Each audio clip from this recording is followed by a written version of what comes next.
right, we're good to go. Well, thank you for being here today. We have a great opportunity here to hear from some folks that have some not just great experience in the industry over a number of years, but are going to offer us some fantastic insight on what's going to happen in the future as young brands continue to try to grow in this kind of crazy CPG environment that we have today. For those of you who don't know about Brandjectory, Brandjectory is designed to help emerging brands really get the best that the industry can offer. The best opportunity, not just for tools and knowledge and information that'll help them grow, but actually the opportunity to work with, connect with, get directly involved with industry experts and investors. Our whole goal is to be there for young emerging brands, seed to Series A, teach them about fundraising, give them the opportunity to learn about what makes sense for investors and get them connected. And that's what we're doing. We've grown enormously over the last year and a half that we've been up and operational. About 120 brands are now participating as member users, and we'd love to see you there, whether you're an investor, a brand, or we'd also love to work with you if you're a service provider. So we'll get into more of that later as we go on. But right now, I want to turn it over to our host, who will be giving the opportunity to these great leaders in our industry, giving them the chance to talk about what to look for going forward. So I want to introduce Monica Watrous, editor of Food Business News and Food Entrepreneur. Monica? Thanks, Tom. And thank you all for joining us today for what promises to be a compelling and informative fireside chat with 4 former Whole Foods Market senior executives on the evolution of the food, beverage, health, wellness, and grocery industries over the past 30 years, as well as what's in store for the years to come. As Tom said, I'm Monica Watrous. I'm the managing editor of Food Business News and Food Entrepreneur, and I'm going to be moderating the discussion. So our goal today is to empower and arm entrepreneurs with a better understanding of what they need to build and scale a successful CPG brand. Our speakers are Bobby Turner, Senior Consultant at Simpactful, Errol Schweitzer, founder and owner of Errol Schweitzer LLC, Michael Shaw, founder and Managing Director of Shaw Consulting and consultant with Focal Point, a division of B. Riley Financial, Inc., and Mitchell Madoff, Senior Vice President of Private Label and Supply Chain at Foxtrot. These gentlemen represent a combined 75 years of experience at Whole Foods Market, and they're bringing their unmatched expertise to the conversation today. So we encourage you to submit questions, and we will try to answer as many as we can as time allows. But first, I'd like to begin the discussion by posing the same question to each of our panelists. So what would you say stands out as the most transformational consumer or product trend you have observed during your career so far? And I'd like to kick it off with Errol on that one. I guess in my career, I would say the unprecedented growth of USDA organic seal. I think it's about a $60 billion market segment now. It's really the gold standard for sustainability. It's not perfect. There's definitely a lot of things that I could see that we could improve or change, but it really has created a mass public conscience around sustainable agriculture, how food is grown, what's in food, but also what's not in food, as well as obvious links to health and wellness and nutrient density, and fair prices to farmers, things that are more implicit in organic standards, if not explicit or covered by the regulations. So for me, as somebody who's been in and involved in organic for almost 30 years, it's cool to see that something that was once really a pipe dream is so mainstream. Yeah, great. Mike?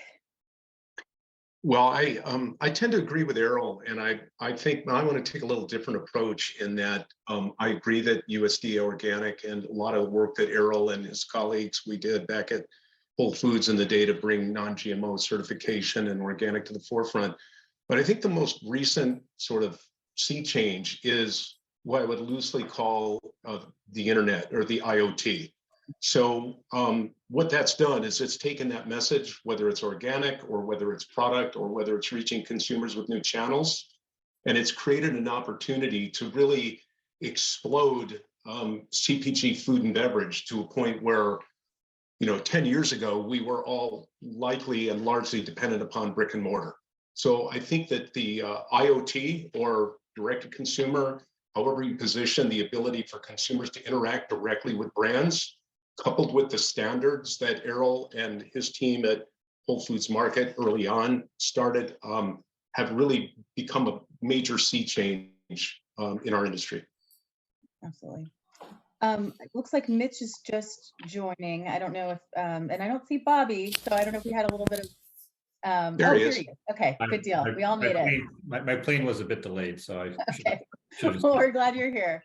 So I was going to repeat the question for our panelists who just were able to join. I wanted to get a take from everybody on the panel here. The question is, what stands out as the most transformational consumer or product trend you have observed during your career thus far? And I'll ask Mitch first, between the two of you. Sure. Can you see me, Monica, or can you hear me? We can hear you. You can hear me, just can't see me. I'm behind the curtain. Yes. So again, I was able to hear, I was fortunate enough to hear what both Mike and Errol did say. And so again, I don't want to go 3 for 3, but totally agree with what they're saying. Standards, transparency in labeling. People want to know where their food was grown, where it was made, how it was produced. They want labels that are clear, accurate, concise. They could read them. They could understand what's in their products. Is super important. But also maybe go down a little different path, or that what may have started out as diet fads have maybe turned in a bit more into trends these days. So, you had Atkins maybe, which to me was totally just a fad at the time, but I'm starting to see more paleo or keto, obviously plant-based. Some of these so-called diets are now just becoming everyday norms and not so much trends every day, but lifestyles, consumer lifestyles, and they're looking for foods that match those lifestyles. Okay, and Bobby? Yeah, I was delayed on the plane with Mitch, but I got visual, so that's good.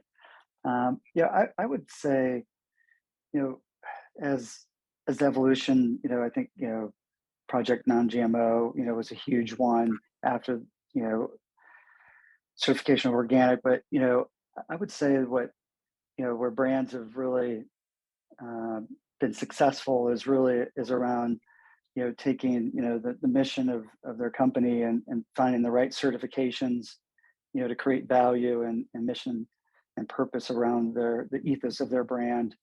I think has really been, kind of the trend setting. I do think that the lifestyle diets have definitely been driving a lot of the trends recently. There can't be enough plant-based food out there at the moment, but more is coming. But it's, as long as it's done with the right purpose and making sure that it's not too high food tech, but it's food tech that's really going to deliver on quality and taste, most importantly. So thanks. So I feel like you, each of you kind of touched a little bit on this next question, but the purpose of this discussion is to look at the past, present, and future of food and beverage grocery industries. So talking about how trends have sort of endured and evolved. And I know we talk a lot about trends in this business, and I think there are some different ways that we define that, whether it's macro forces or fads or patterns or themes. So I invite each of you to take this in whichever direction you want. But to that end, what trends have endured over the past 30 years and what trends have evolved and how? And Mitch, you just unmuted, so I'm going to call on you.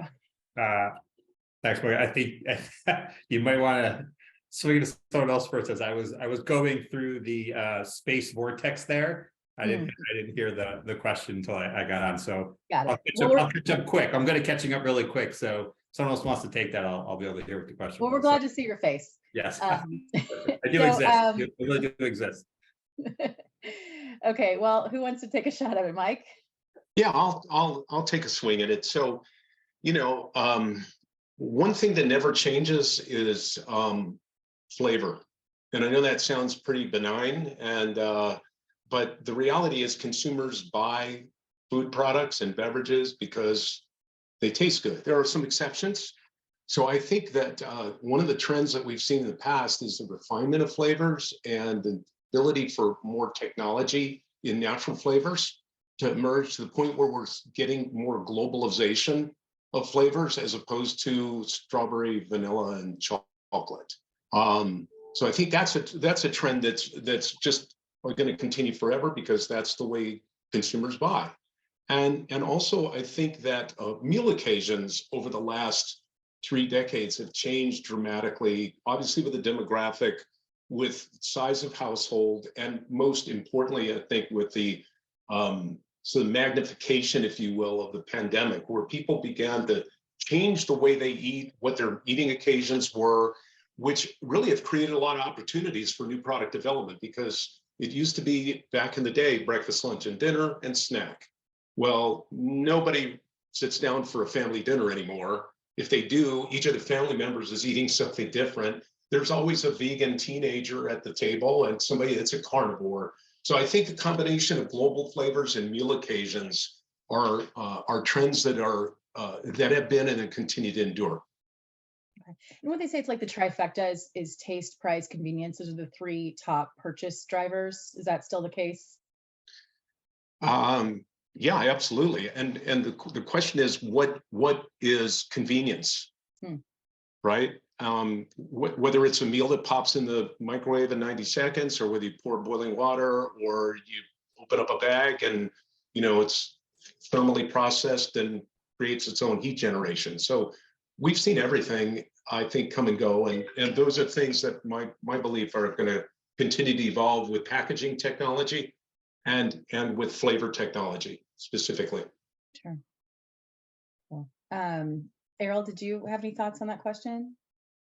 Yeah, I think sustainability issues are really going mainstream, particularly when you look at younger consumer cohorts. It's really just what they expect.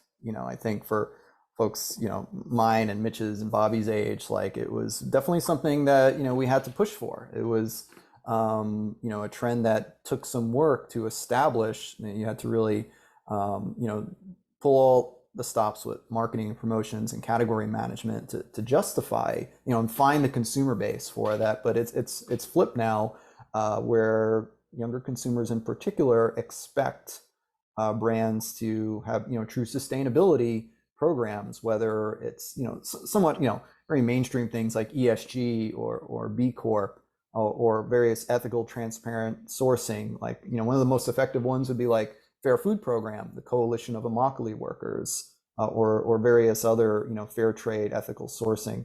Obviously anything having to do with climate, Scope 3 emissions. Anybody who is looking at their supply chain should be familiar with Scope 3 emissions and what your impact on climate change is. And that is something that will be top of mind for younger consumers as we see more and more climate-related disasters. And I'm speaking here in Austin, where we lost 30% of our tree cover 2 weeks ago during a catastrophic freak ice storm event. So that type of stuff is going to get connected back to the food system. So if you're not working on that, it's not top of mind, you're definitely behind the 8 ball. How do you how should brands communicate that message to their consumers in a way that it doesn't distract or detract from other product values or attributes? So, I mean, I guess the average consumer, I'm going to guess, is not familiar with Scope 3 emissions, but a lot of Gen Z consumers who really do care about that are, and they want to vote with their dollars to support brands that are protecting the planet and their supply chain. But how much is too much to say, and how much is enough to sort of communicate that messaging, those efforts to consumers? So is that for me or for the group? Yeah, it's for you. Well, I would flip it. I would say, what happens if you don't? You don't want to get caught with your pants down. That's what I always used to say to brands when they would complain about,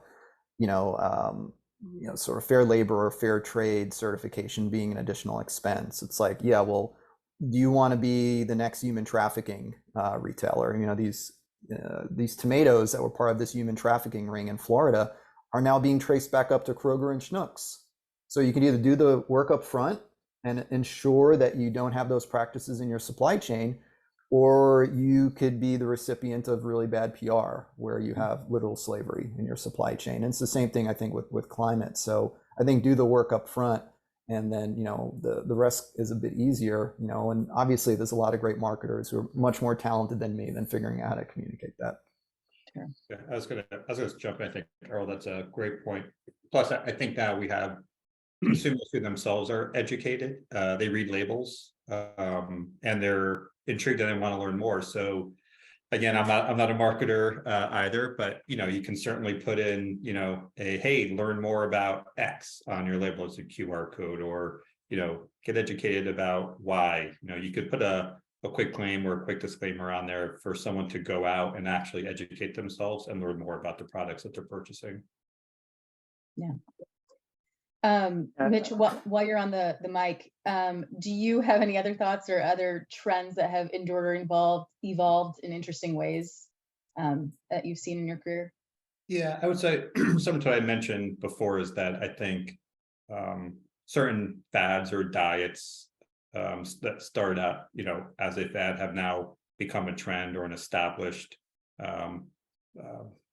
way of life or a lifestyle, right? And so I'll use like vegan as, a good example. I think, years ago, there's maybe a negative connotation around vegan, either to Mike's point earlier, like it might not taste great, it might not have great flavor or quality to it. And what you've seen sort of is this evolution from vegan to, a plant-based diet, which sounds, maybe more appealing. I'm eating plants, but somewhat the same. Again, there's some nuances there, right? And so I think that what I've seen over the last, even just the most recent years, I'd say 4 to 5 years, is that vegan, plant-based have sort of somewhat become synonymous, although there are differences there. But it really has become a lifestyle that people, want to get more involved in, or even this idea around a flexitarian, right? Like, hey, 2 or 3 days during the week, I'm going to try and avoid, having proteins or meat-based items and try and eat more, plant-based during the week. So you're seeing folks at least trying to make an effort in some ways of maybe changing old eating habits that they may have had. Okay, I'm going to move on to the next question. I'm going to ask Bobby. So how would you say brand founders can adopt and adapt to changing consumer trends and behaviors? Because there are a lot of fads that we talk about. There's a lot of changes happening in the marketplace all the time. How can brands kind of bolster long-term success and also stay relevant to today's consumer? Yeah, I mean, well, I think it's also knowing the customer group that you're going after, and don't try to be all things to all people. And Mitch, obviously we all work together, so we've been through this, a lot of the same DNA. But flexitarian is a great example, because if you have something that's plant-based, it's not necessarily that you're targeting, a vegan customer base or a vegetarian customer base. You're kind of targeting everyone who wants to eat clean and healthy. But I think sometimes brands try to do too much and try to be all things, and of just even really just being careful of even the benefits that you're putting on your packaging and the claims that you're making, and being really making sure that they're verified, and that you can speak to the claims. I'll just use increases brain memory. Of course, if you eat healthy and those exercise, all those things, you'll have great sound brain memory. But it's one of those things when you put it on a packaging. I think brands go down the rabbit hole in the sense of trying to be all things, and it's really about really knowing who your customer base or your tribe is, and really building that. There's so many ways to, even what Errol and Mitch were talking about, so many platforms to educate and bring people along your journey. And I feel like there's a lot of founders that just it's that kind of that internal marketing piece and that external marketing piece. and it's really about being really concise and really sticking to your plan and don't get influenced. I see too many founders who started off of creating a product through creating fixing a solution, but then they end up with 12 flavors of iced tea because they want to appease to every ethnic and every flavor out there, and they're trying to they go way too wide before going deep. Yeah, Michael, one thing to add to that, for if I was to give advice, and I think Bobby was hitting on it, is for any brand out there that's going through a development, is to sort of stay true to yourself and what you're trying to achieve. So I'm going to totally butcher this. I remember someone told me before, if you went to folks back in the day before there were cars and you asked someone how they wanted to travel faster, they would just say, build me a faster horse. Right. They didn't know they wanted a car, what a car was, right? And so I think what we see in the marketplace is people that disrupt it or bring something totally net new. It's not, I don't think we could just continue to emulate what customers like. It's a potato chip, so you just add a new flavor. You really have to think about what is different that customers don't even know they want, and then they get it. They're like, man, I don't know how I lived without that product, before. Like, you take Alexa, like, did I ever think I'd have something in my house that I would just speak to and it would do everything for me? No, it's like something totally net new that when I had it, I'm like, how did I ever live without Alexa before? Think about all the products that didn't exist before, or if they were just emulated, you would have never seen them. And so really think about how your product is different than what's on the shelf today. Yeah, and I'd like to... Oh, please, go ahead. Yeah, Monica, I was just going to say, to add to what Mitch has said, I think, everybody tends to think in terms of what your point of difference is. And a lot of these attributes make points of difference, whether it's sustainability, organic, women-owned, B Corp.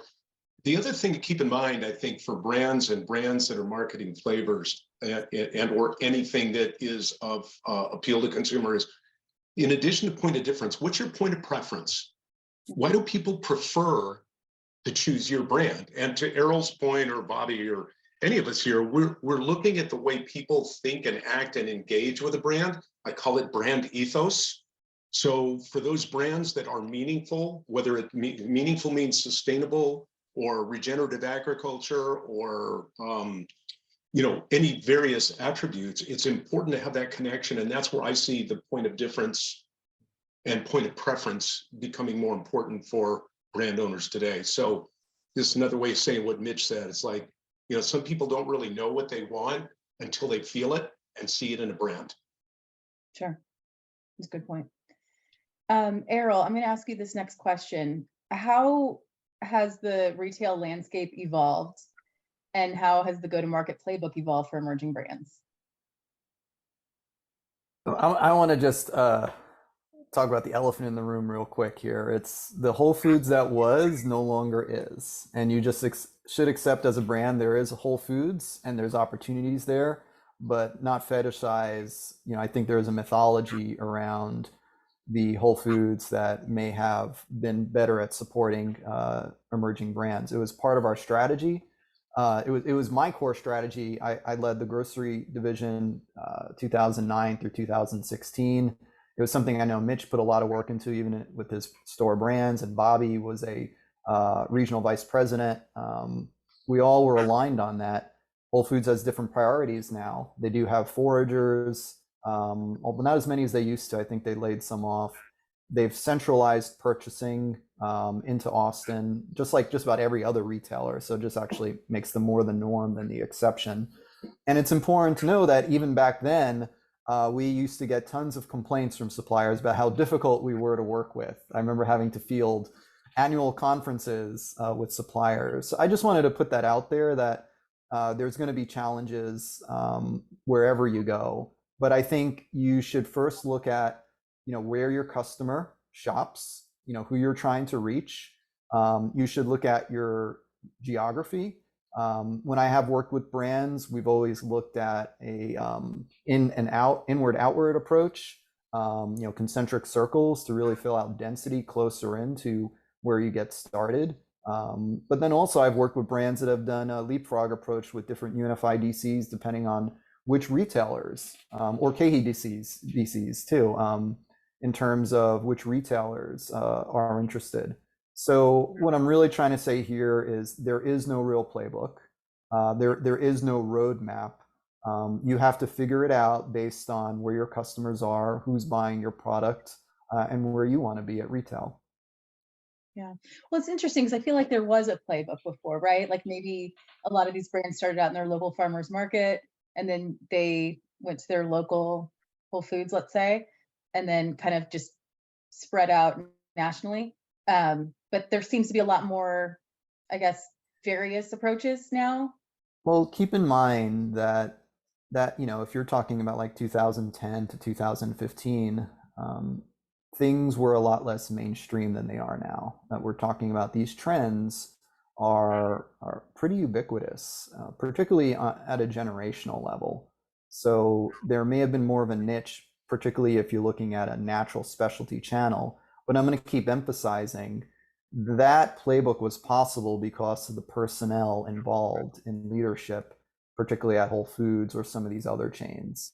And I think part of that playbook still really exists now. I think there is plenty of really high functioning independent cooperative chains. I think NCG, I think Infra are possibilities. I think, you've got regional chains like Wegmans and Central Market. You've got over a dozen different chains I could think of off the top of my head in California and New York City, and not to, plug Mitch, but Foxtrot does a great job with what they're doing as well. So yes, there may have been, but that only works in hindsight. I don't think it was something that was intentional. For us, it was strategic. It was a business necessity at the time to compete with Kroger and Walmart and Trader Joe's, but I couldn't speak to what the strategic necessity is at Whole Foods anymore. I feel like during the pandemic, we saw a lot of brands kind of start out D2C, and then now that's not so much the case, as there have been a lot of challenges and costs associated with digital marketing. And so I'm seeing a lot more brands talking about going brick and mortar first. I don't know, does anybody have any thoughts on just sort of that switch and what that could mean or look like for a brand? Yeah, I can take that one, Monica. I think all brands need to be omni-channel in some form and fashion, because when you're D2C, or you can really do test and trial before you go to brick and mortar. Because once you go to brick and mortar, you're really, it costs a lot of money to launch in brick and mortar today. And some of that was COVID, some of that's just costs have continued to go up, and distributors are, it's costly even to get into a distributor. So and I think sometimes brands also need to look beyond just brick and mortar and D2C. You have food service, you still have C stores. There's a lot of different channels brands can go into. But I think brands who really want to prove out and have that customer connection and build their customer base and their connection through blogs and some of the sustainability things that have been mentioned. D2C is definitely a great way to do that.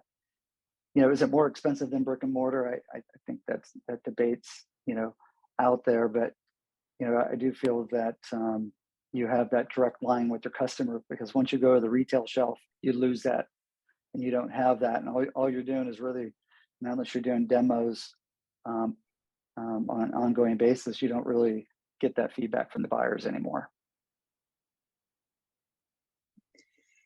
I want to talk about some of the newer and emerging channels that we've been seeing lately. I know a bunch of like snack subscription boxes popped up during the pandemic. We're seeing food being sold in places that never sold food before, like apparel chains, and I don't know, a lot of emerging brands are appearing on airplanes now, and just different places where I think we wouldn't have expected a brand to show up. And I want to talk to Mitch about this, because Foxtrot strikes me as one of those sort of modern types of retailers opportunities that didn't exist before. It's kind of built as a modern day convenience store. I got to go when I was in Chicago last year, and it was amazing, and I loved every minute of being in there. So maybe can you talk a little bit about, just from your perspective, what are some of these emerging channels, and why, or how, I guess, brands should think about where they belong with all these options available? Sure. So, Errol, you could always plug away Foxtrot. Appreciate it. That was a good call. So, no, you're exactly right, Monica. So we do consider ourselves a modern day convenience store. Somewhat of a like if you had a 3,000 square foot Whole Foods market on your corner, we really try and take the best of the best. I always tell someone that you could come in and have a Pop-Tart, old school strawberry with the awesome frosting and sprinkles on it. Oh man, I love those. But like sitting right next to it on the shelf, you could have a upcycled cracker from a local baker in Chicago. So we really try to be an incubator or curator of assortments that are different. We really try and meet folks on their food journey, right? So we're not dictating a diet, we're not dictating a lifestyle.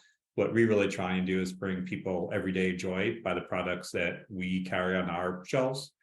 To complement that, we have a super robust e-commerce website and application. So you can go online, you can surf around, see what we have. We deliver cafe pickup. There really is no true competitor to a Foxtrot. You may have your favorite local coffee shop that you go to down the block. There might be that local wine store that you go to, kind of a place you hang out and want to go for drinks after work, or your favorite little bodega that's got all these cool things. Like, we've kind of brought all those things under one roof. And we really support local and try and get out ahead of emerging brands or early stage brands, and try them on the shelves. And so we even have a program called Up and Comers, where people submit new items. We have judges, we bring them in, we give them NCAP support, and really try and support, like I said, new brands, give things a try, and then let the customer kind of vote with their wallet if they support the product of the brand. Yeah. And so how can brands, like, how does a brand know that they're right for that type of environment? Oh, I think it may have been Mike that was saying that before, Earl. Bob, you have to sort of know your demographic, know your customer, know where you shop, right? And so if you think about a Foxtrot, you go on the website or you've been in a store, you sort of get right away what the concept is. You walk in, you're like, oh, I totally get who you are. Like, you curate a very special assortment, and this is like totally up my alley, where I should be trying to get my products on shelf. I think again, it goes back to what we were saying earlier, is really trying to understand who your tribe is, who your core customers that you're trying to go after. Mike, I want to ask you, what are your thoughts on all of these? What are the new and emerging retail channels or food service channels that brands should be paying attention to and wanting to be a part of? So are we talking about things like online retailers like Faire.com and things of that nature? It could be anybody, right? Yeah. Yeah. Well, I think that the pandemic was a great enabler to create people's shopping with mobile habits. So with access to mobile, principally iPhone or Android, you could really shop from anywhere, whether it be an Instacart retailer or an online retailer. So omni-channel has really gone, I think it's been propelled by not just pandemic, but mobile shopping in general. I don't know how many people go into a store, or they don't even go into a store, shop with a mobile app, or in our case, or in formerly Whole Foods case, an Amazon app, shop online, pick up in the parking lot. I just see that there's so much more points of interruption for consumers to buy. The question is, what occasion are they buying for? How much are they going to buy? And at what frequency are they going to purchase? And those are the things that may dictate which channel they shop in. And we all thought that convenience stores during the pandemic were going to crater because nobody was buying gas or beef jerky. Quite the contrary, I think, and Foxtrot has proven that model to be an exceptional level of convenience with the quality and character of products like Whole Foods. So, I think it varies. People want to shop where they want to shop, and they want it to be convenient, and they want it fast. And typically online, there's less price sensitivity than going into a store and looking at a display and looking at a feature price. But I'd be curious what Errol has to say about that, because I think, Errol, you've had a lot more interaction with brick and mortar as it relates to diversity in channels. Yeah, it's so funny. As you were talking, something popped up on my feed about how Sprouts is considered a great retailer for trial, and has sort of taken the place of what Whole Foods had been a few years back. Yeah. But I also, in my mind, think of some of the pure play e-commerce over the last few years, and there's been some winners like Thrive Market. Shout out to Jeremiah McElwee, another former Whole Foods colleague. They've done really well, but other players have not, and others have been absorbed. So like, and it is even a few years back, Vitacost is now a Kroger division, right? So I do think it really depends on where you can get your customers, and if that means doing a trial on American Airlines or JetBlue, and like, or getting in the snack set at Hudson News, that's where people are buying that stuff. The OTG is a great example. Like, you see a ton of brands at those kiosks at Newark and JFK and LaGuardia, right? On the other hand, it's hard to find and keep success at a Target, even though Target, I think, has made a lot of effort in trying to recruit diverse, smaller suppliers. So, once again, no playbook. I think you got to figure it out as you go. But I do want to just close with just to be careful of pure play e-commerce right now, because I think there is still a correction happening in that sector post COVID-19. And Errol, interestingly enough, the cautionary tale there for those that have been familiar with D2C, whether it's Imperfect Foods or Misfits, Imperfect stepped into that pretty aggressively. We hear about customer acquisition costs, LTV, and unfortunately, fortunately they were acquired by Misfits, but the big challenge that they had was continually building the transaction value and losing their way. So what was essentially a business that was predicated on imperfect product, that was a sustainability play and something very attractive to that demographic, morphed into a large private label play of products that weren't really imperfect. Like, you're going to buy imperfect cheese, you're going to buy imperfect Mary's chicken? I don't think so. And no disrespect meant to my colleagues there, but those are cautionary tales. And Errol, I think you nailed it. D2C that is sounds like the playing. VCs were driving the bus there. They were. So there you go. That's EBITDA performance speaking through product assortment. Yeah. I'm going to jump in here right now. We're going to start our Q&A in just a moment. So if you have questions, please put them in the chat or the Q&A, and we'll make sure Monica gets them. I'm going to turn it over to Scott Glassman. If Scott would unmute himself and show his video. Scott is our sponsor today, and we'd like to give you just a minute or two from Scott. Scott, please go ahead.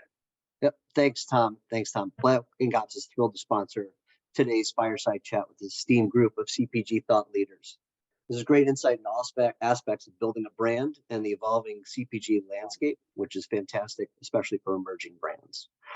I have a hunch that some of the brands on the webinar today didn't create or start their business because they like to chase trucks and process POs. You may even find you and or your team allocating time to non-revenue generating tasks and being distracted by the back office. That's where Black Ink Ops comes in. We solve that problem with our cost-effective, scalable, turnkey outsourced operations solution. We act as an extension of your team and, working within your systems, create value for our clients to reallocate the resources to being most accretive to their business, such as product development, sales, and other revenue generating activities, some of which were discussed in today's webinar. Think of us as your partner under sales operations, taking the process forward from finished goods, performing that everyday blocking and tackling that needs to be done to get your product to the shelf. Our solutions include executing the order management process, coordination of fulfillment and logistics and transportation, invoicing and collections, and resolving day-to-day issues, while providing customer service to your grocery, retail, and distribution partners. If you'd like to learn more and see how we can help you, feel free to visit our website at www.blackinkops.com, or feel free to reach out to me directly at scott@blackinkops.com. Thank you very much. Thank you, Scott, for being here. And before we go further, we have one more thing that we'd like to do before the Q&A. So if Jenna would provide that, that would be terrific.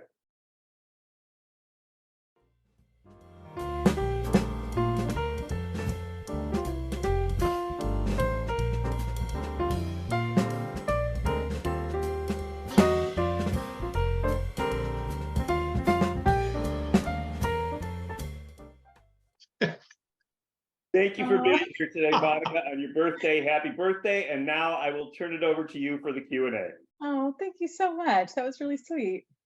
All right. Well, we got some audience questions rolling in, so let's get to it. Bobby, are those lemons organic? Wasn't one of the questions.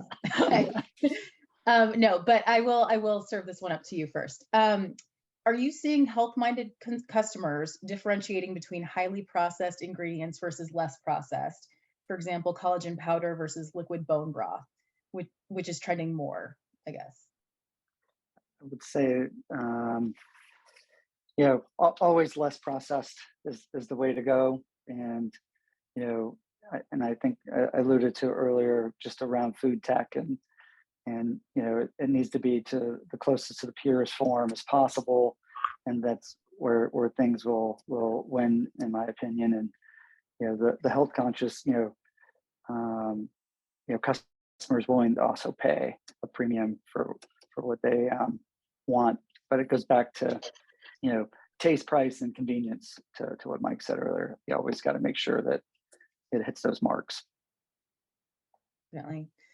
Anybody else have any thoughts on that question before we move on? No? Okay.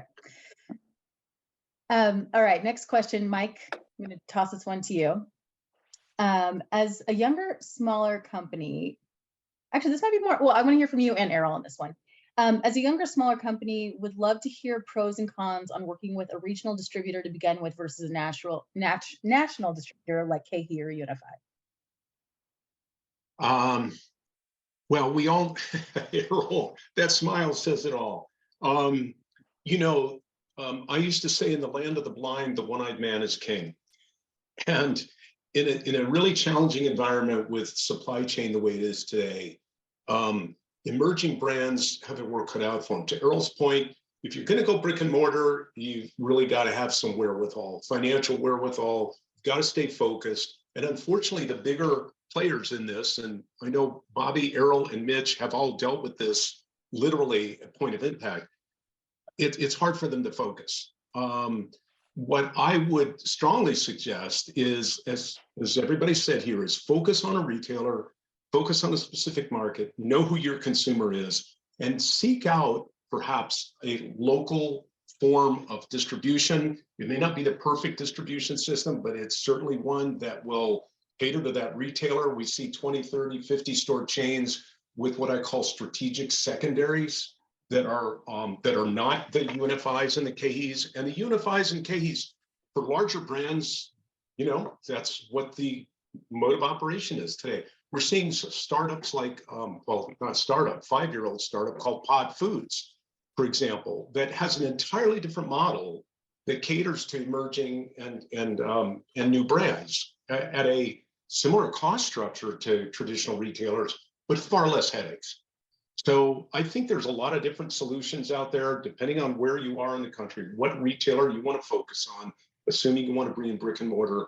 There are great strategic secondaries out there. I don't know, Mitch, you may be able to speak to one or two that you're using, and Errol from your experience, but that's what I would offer. Sure. I mean, yes, and if there's anyone from, so again, Mike, good call. We use Pod Foods, we use local regional distributors. There's no way to have the assortment that we have today at Foxtrot without having multiple points of distribution or secondary, primary distributors coming into our back door. It's just, it wouldn't be, it's not, you can't have the assortment we have without keeping all your options open. So I think, Mike, that's a really good point, is that I think brands need to know what their business model is and what works for them. And again, it's I'm not doing great with analogies today, but I sort of sometimes see some of these secondary suppliers sort of like, baseball, maybe, regional would be like the AAA team. It's sort of like you're getting into a distributor. They might not have all the points of distribution that you want, but as your brand grows, you build some capital, you have more dollars to invest in moving on to a larger distributor. Maybe that's like moving up to AA or the major leagues. And then you get into a KE or Unify or whomever it is, a Tree of Life that you're going to be using. So again, don't think you have to swing for the fences to start, but you need to do what's right for your own business and where you are in your own evolution as a business, determine what distribution model works for you. Let me jump in for 30 seconds. I helped negotiate 2 national UNFI contracts and 2 attempts at KE contracts as well. And I'll say you can't avoid them because there's only 4 national wholesalers for food. It's Unify, KE, Smart, Nash, and CNS. So if you want to grow as a brand, you're eventually going to be in one or more of those wholesalers. But the problem with wholesale is that it's too consolidated. Obviously Unify bought Super Value, KE, and Unify have bought up a lot of regional players. Unify in and of itself started out as a consolidation of a number of cooperative and independently owned natural food wholesalers. So I think the problem that we have here is a Sherman antitrust concern around wholesale. I'll just put it out there that maybe wholesale, because all these problems that we're talking about, people are in the comments like, oh, I don't want to sell into them, or oh, they're too expensive, or everybody who's on LinkedIn has seen the chatter about deductions and billbacks. It pops up every 18 months. There's another surge of it, and I think we need to break up the big wholesalers, and we need to make wholesale more competitive. And I'm going to give a shout out to one family-owned wholesaler who I've known for about 20 years, Chex Foods. Just went to Chexpo yesterday. It was a wonderful experience. They service a lot of independent chains. They work with a lot of small and emerging brands, and even some larger established brands. And they have a 3 or 4 page contract. Because I've worked with brands that sell into them, and I was a retail customer of theirs. They have a very straightforward business model. They're not the cheapest, but it's on the table. And the problem that you're going to run into with the bigger wholesalers is they have cheap markups to retailer, but you, the brand, are paying the difference. And you could do the math if you read the Unified 10K and their earnings reports to actually see what their actual margins are. And if you back out what your retail markup is, you can kind of figure out what you as a brand are going to be paying for in the form of billbacks, deductions, marketing programs, but you're not going to be able to avoid it. So therefore, if we're all saying the same things, maybe we need to think of bigger solutions to why wholesale is such a headache for everybody. That's my 2 cents, and I'm probably going to get a bunch of shit for it. So thank you. Love it. Okay, next question. I don't even know who to direct this to, so whoever wants to jump in. Potential investors in our company who are often social impact investors in development finance institutions, not in the CPG industry, often ask, are you in Whole Foods? In your view, is Whole Foods in the Amazon era still the barometer for a brand success that it has been historically? Is it worth getting into Whole Foods if only to be able to attract investors, even if it's not a profitable channel? Why are investors so dumb? Like who still thinks that? I'm just amazed that investors are so clueless to the marketplace that they're putting pressure on brands to direct their channel strategy, as opposed to a brand finding its customer base or finding its particular geographic base of strength in terms of who and where it should be selling to. Because these investors are obviously still caught up in the mythology that unfortunately developed during the time that the 4 of us were at Whole Foods. So on behalf of all my former Whole Foods colleagues, I apologize to you that your investor is putting pressure on you. And I think the best thing that you can do is find your customers and sell to them through whatever channels necessary. Monica, I'll just also add, That's those investors are looking for the unicorn, and they should not get put in a corral of searching for unicorns in that aspect, because the only way a brand wins today is good margin and velocity. And those are the things that those brands should just be focused on, and not letting, the VC or private equity, drive their business into the ground. Yeah, and I think unfortunately there was a period of time here for the last 3 or 4 years, being a part of the capital markets space, that there was a lot of free money, and I think investors were pretty unrealistic about putting investments into companies that, exactly what Bobby said, either lacked a point of difference, or they lacked the velocity, or they lacked margin. There's only 2 things you invest in. It's gross margin and trajectory. And if you have one or both of those, you have an excellent chance of delivering EBITDA or cash flow. And without cash flow, you have nothing, to be honest. So the long runways are over. And I would say that free money is gone. You stay focused on a very limited launch to market, conserve your cash, and avoid, as Errol said, taking the pressure from investors can suck all the oxygen out of your business. And you have to have a reasonable plan with an excellent product and gross margin and a year's worth of working capital. Great, guys. All right, here's another question from our audience. In a world that is seemingly becoming more vegan, where do new companies that use meat, beef, pork, etc., come into play, and can they be viewed as sustainably responsible? Who has thoughts on it? Yeah, sure. Because I've got enough credibility because my team launched Beyond Meat, Dia, Kite Hill, right? So I could tackle the meat thing, right? You need to look at a couple different aspects of meat. First of all, how the animals are treated prior to being slaughtered. So various humane care, humane treatment standards are out there. Animal welfare approved, American grass-fed, American Humane Society, etc.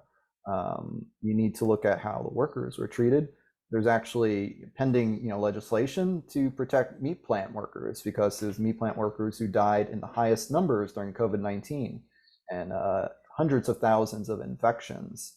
And every once in a while, you read about another travesty, another tragedy at meat plants. You need to also think of the ownership in terms of the farms, the ranches.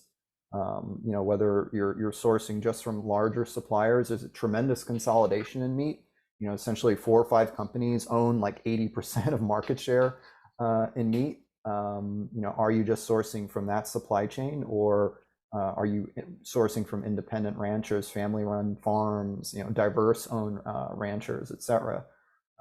So I think there's a lot of questions to ask if you are going to do meat. And then finally, the big issue with meat in general are climate emissions, carbon in particular. Factory farm beef, dairy, pork, poultry operations are among the worst things for climate change. So if you are using, animal products, grass-fed, organic, regenerative, sourcing that is a little more climate sensitive, that conserves carbon, and maybe even enhances the environment. So I do think that type of animal agriculture, it's not so much a trend, it's probably the necessity for, if we do as a society decide we're going to keep consuming animals, because what we're doing now with CAFOs is obviously catastrophic. Okay, Mitch, I think this question might be for you. How early do you like to view products? I guess in the context of Foxtrot, are production samples and mock-ups appropriate since it's a long process and stores look for maximum shelf life?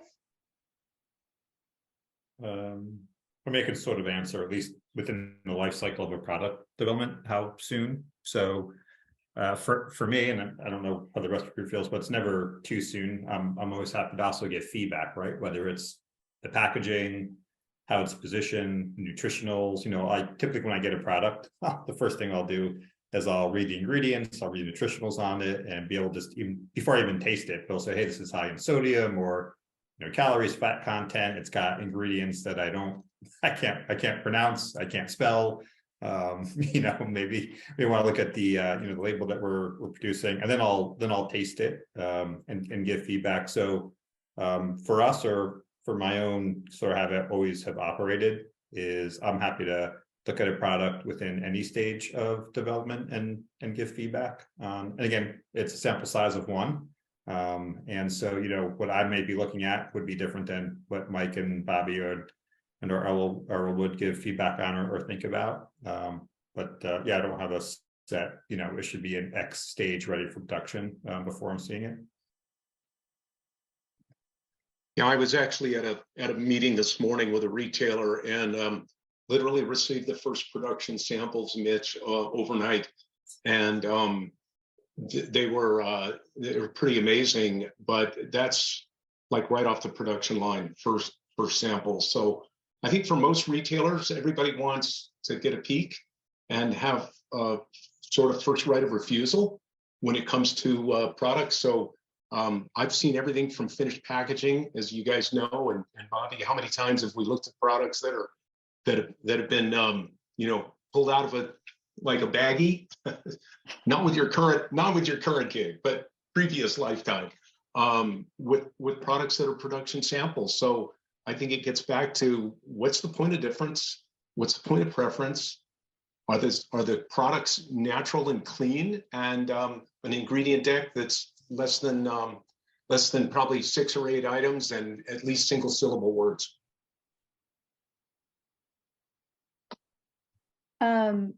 Another question from the audience. Besides fair trade, have you seen any other certifications emerging that signify sustainability to consumers? I think the regenerative organic certification is probably the only regenerative certification for a broad variety of products that has shown any viability in the marketplace so far. In terms of fair labor, fair trade can be pretty diverse, as there's some better ones than there are ones that are not as effective. So I think it just helps to be careful, but probably the most effective ethical fair labor certification is the Fair Food Program. It's the only one that's actually been audited. Even the Rand Institute did a study of a fair food program about how effective it is in preventing forced labor, trafficking, sexual harassment, assault, all the other things that normally happen even in domestic supply chains. And so there's a number of initiatives like milk dairy farm workers in Vermont are trying to pressure Hannaford supermarkets to use Fair Food Program milk. Arkansas poultry workers with Venceremos are trying to get Tyson Foods to use Fair Food Program. And obviously the biggest are the tomatoes coming out of Immokalee. So I'm just going to plug that, as that has been shown through a lot of rigorous academic studies to actually be the only really effective such program. And what are your thoughts? I mean, another claim or certification that I've seen in that arena is Upcycled, which I think was introduced last year, and there's probably about 200 products now, or maybe 200, another 200 in the works. Do you think that that's something that's resonating with consumers? Do you see a future for that? What are your thoughts on Upcycled, Errol? I mean, I'm biased because I've worked for at least 2 or 3 companies who are leaders in upcycling, and I think it's awesome. And I think it's definitely a necessity, and hopefully will continue to grow as consumers seek out more such products. So I'm highly biased. Anybody else want to chime in on sustainability claims? I think the only one out there that's is growing is kind of, Errol mentioned ROC, but Land the Market, it's another one that's a newer one that's popping up as well. And I feel like, again, that there's several of them really doing some really doing good and really making a difference, and hopefully someday a lot of those can work together to streamline some of the things to really to really drive a bigger working relationship, to really drive much better good around like regenerative ag. All right, I think we might have time for one more question. We're going a little bit over because the conversation's so good. So in your careers, what have been the most successful methods to educate consumers about an entirely new product?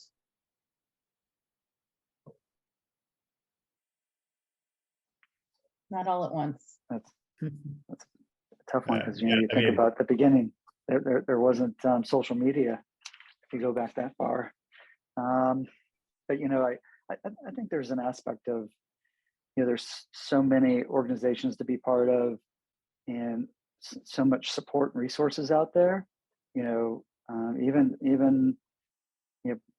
Brandjectory, who's hosting this call, is a great resource. So it's really about using some of those platforms in the sense of really understanding. Again, it's who's your target audience, who you're trying to educate, and then who are those alliances that you can partner with to help you spread that message or be part of something of a bigger movement. And I would say I see a note from Angela Lakis here. Besides hiring an awesome marketing person, is you got to figure out a way to get it into their mouth, right? And so taste is what will drive sales, right? If you have a great product, I think Mike, you probably, it's a good way to close, right? Because I think you led with taste and quality as being the number one attribute. I would say the same thing. And so agree, you could do a lot of marketing, a lot of social media, but you got to figure out a way to get it into someone's hand, someone's mouth. So whether that's through, it's nice to see some demos coming back, right? I've been in some recent retailers where I've seen a few tables set up and food being sampled and handed out. So that's my advice. Yeah, I agree, Mitch and Bobby. I like to say food is the medium and flavor is the message. Got to taste it.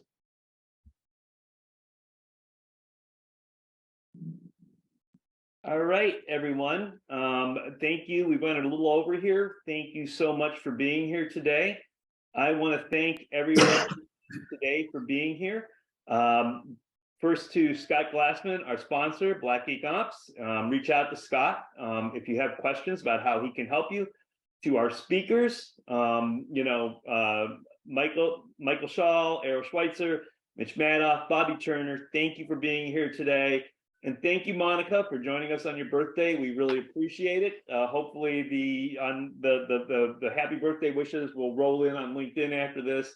And thank you to my co-founders and partners, Michael Movitz and Susan Bryanton for today. And of course, always to Jenna, who pulls all this together for us. So I want to thank everybody for being here, and especially the folks that joined us. Just reach out to Michael or myself if you have questions, michael@brandjectory.com, tom@brandjectory.com. Next month, we're going to have a great session with several industry leaders in the alcoholic and non-alcoholic fields. So it's going to be very exciting. So look for that. We'll start publicizing that soon. And look for a lot of things coming from Brandjectory over the next few weeks. We'll be having some announcements of added features and new things that we want to do to help brands grow, because that's what we're really about here. If you have questions, reach out to us. And thank you again for everyone for being here today. Yeah, thanks for hosting, Tom. Happy birthday, Monica. Happy birthday, Monica. Enjoy the Kansas City celebration. Thank you, everyone.